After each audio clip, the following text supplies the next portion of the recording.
So starting off, I saw we had a little bit of trouble with the first two mainly. Remember to do inverse. You're really just trying to follow the steps YSIR, change f of x to y. Remember, S stands for switch the x and the y.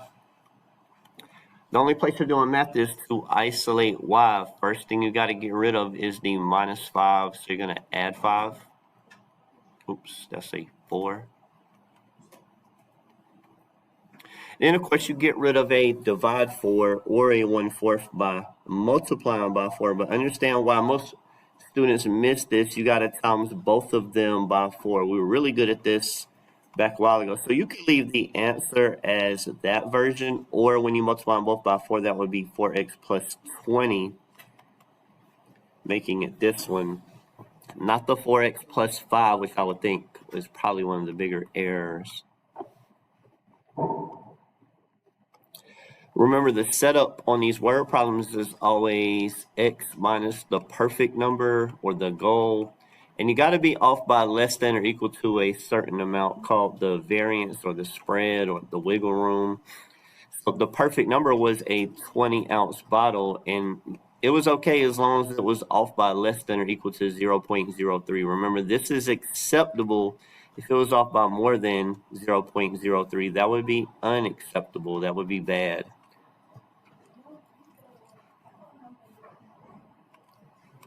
This is always finding the difference between the two. So same type of question. If I was to subtract that 0.03 or add that 0.03, I'd find the range, but different problem, same topic. If I got to be at work at 7 a.m. and I could be 9 minutes early, then the earliest I could be is 6:51. This is a range of acceptable times for me to get to work. The latest I could be would be 7:09. I just simply subtracted 9 from 7 o'clock and added 9 to 7 o'clock.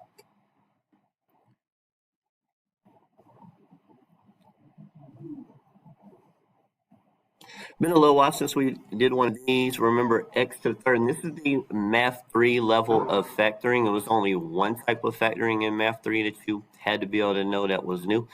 125 would be 5 times 5 times 5.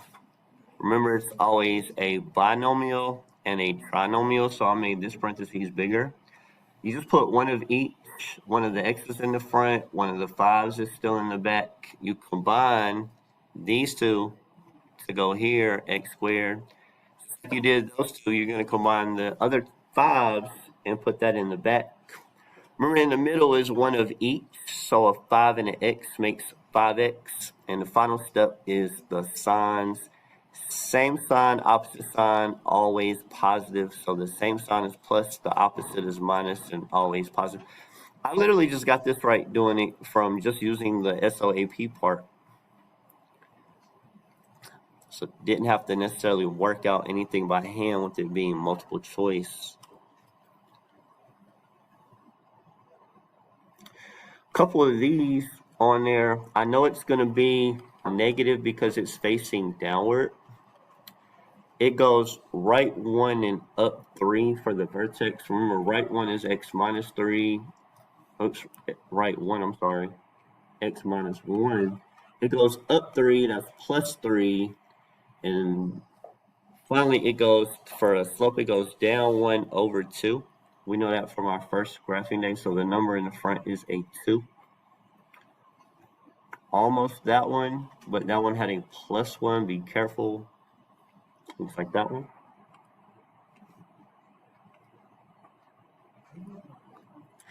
Same concept. This time it'll be positive in the front because it's facing upward. Looks like it goes up 1 over 2. So it's going to be a half in the front. The vertex is at negative 4, so I'm going to put x plus 4, and it went down 3. You can always just Desmos and see which one matches, but it's way faster if you just understand what the pieces are. Matching to x-intercepts. I think this was present on 2 questions. You basically just set them equal to 0. Remember, these are always opposite, like x plus 3 would be a negative 3 for the solution. Kind of like we're doing with discontinuities or restrictions lately. If I solve that one, basically you're setting these equal to 0. That would be add 1, which would be 1, and divide off the 3, which would be 1/3 for this one. Remember, they're always opposite. So that would be positive 2/7. Add the 2, divide by 7. This one would be positive 7 divided by 2. If I need to set one of those equal to 0, I'm trying to find what their x-intercepts are when they equal 0. The x-axis is 0. Add 7, divide off the 2. 7 over 2.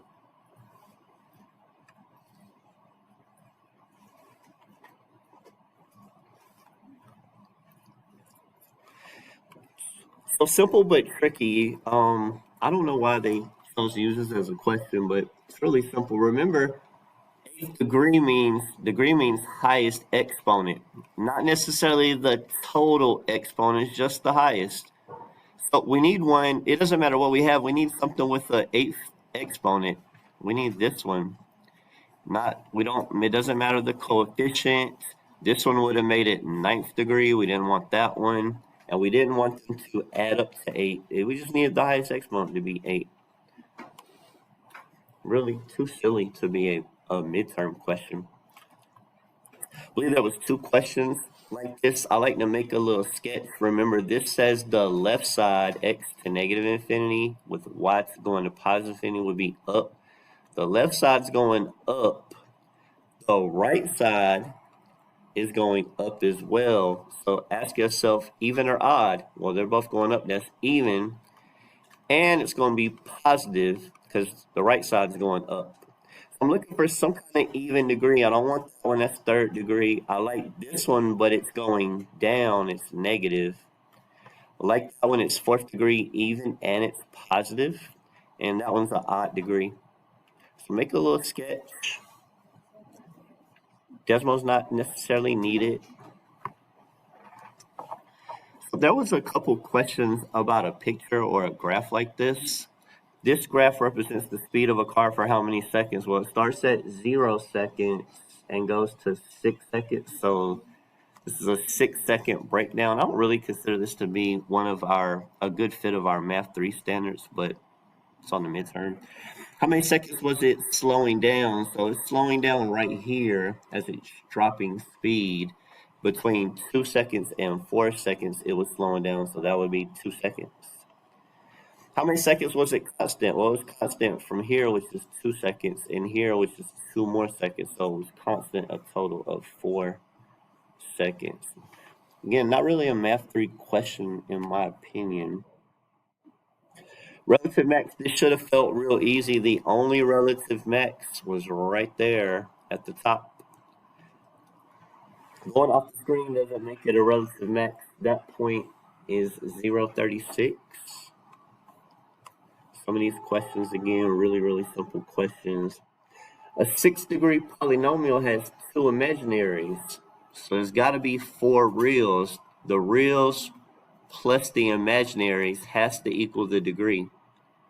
So real plus imaginary has to total the degree.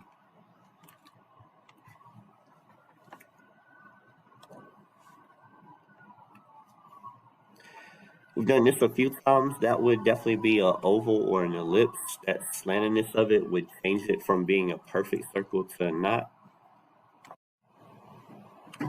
So I typed it in. The 2 cross at 0, -5. The intersection of the 2 coordinates is 0, -5. And the solution for x is 0, y is -5.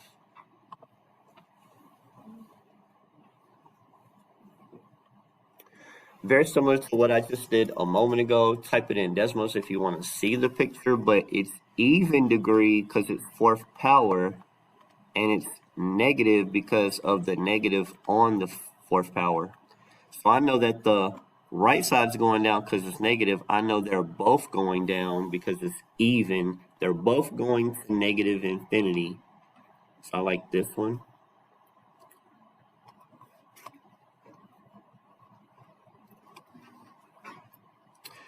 So should have just said, what's the remainder instead of wording it all weird? Like, we know how to find the remainder. We just plug in the opposite. So I'm literally just going to plug in 2. And safe to type it in decimals. I didn't put a 2 right here for this. So 2 to the third power is 8. 2 squared is 4 times 2 is 8. That would be 6 and minus 10. So 22 minus 10, which is 12. I'd probably double work that out if I was doing this for real, to make sure, because you don't see a lot that you actually have to work out. They give a real simple prism. Like, a prism is literally just length times width times height. Or you could do area of a base times height if you want to. So it's just 2 times 3 times 6. I'm going to read it and make sure I'm not overlooking anything, because this seems like way too easy. But, yep, simply, what is the volume? Looks like 36. So this question also, I didn't really feel like it was a Math 3 question, but definitely taking the time to explain it because it's on your midterm. It's a function. Now, graphing it may be a good idea if you like looking at the pictures. It is a function because no x repeats. But that's not what the question asks you. It asks you, is the inverse still a function? Remember, that would make it backwards. So all the y's would flip over here to x's. If you get an x that repeats, that makes it not a function, and there's 2 negative 1's. So when you inverse this, it would no longer be a function. So making sure I read this, would its inverse be a function? Nope. It'd been better, like on a Math 3 level, it's supposed to give you like a function like this, and then when you inverse it, that's not a function. Like, that would have been a way better question. That's how it should have looked. Rectangular block with dimensions 3 by 4 by 5 is 30 ounces. What is the density? So I haven't mentioned density, but I'm giving you the formula. We know volume, and the weight is given. Like, we don't calculate weight in math class, maybe in chemistry. So the density is simply the weight of 30 divided by the volume, which is, the volume is 3 by 4 by 5. It's a prism, just like I did a moment ago. So 30 divided by 60, which is a half.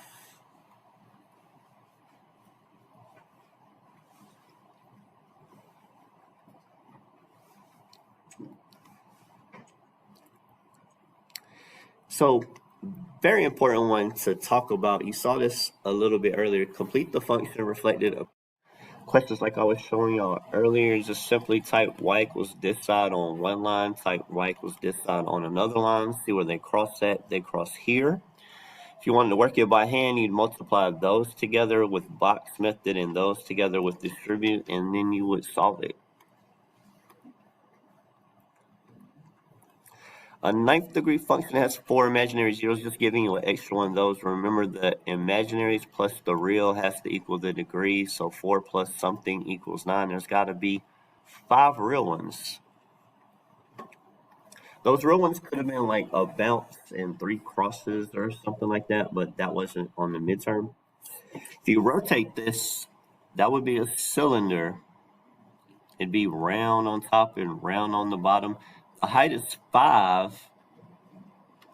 The radius is 3. Don't get that confused with diameter and put 6. The radius is simply 3. Remember, the formula is just pi r squared h, which would be pi radius squared times 5. And they said keep it in pi, or the exact volume, which would be 45 over here and pi. So 45 pi is the exact volume. If you multiply that out, it'd be like 130 something, I'm guessing, but they didn't want the approximation of 130 something. They wanted it exactly, so don't multiply pi. From this unit, if I simplify this should be easy for y'all because y'all can factor, and these are easy ones to factor. On the bottom, it'd be x plus 3 and x plus 5. We know those will cancel, so there's a whole at negative 3. There's an asymptote at negative 5. I don't know why I put P. I was thinking about spelling asymptote. You can always type these in Desmos and see that they're really there. Do you really have a hole at -3?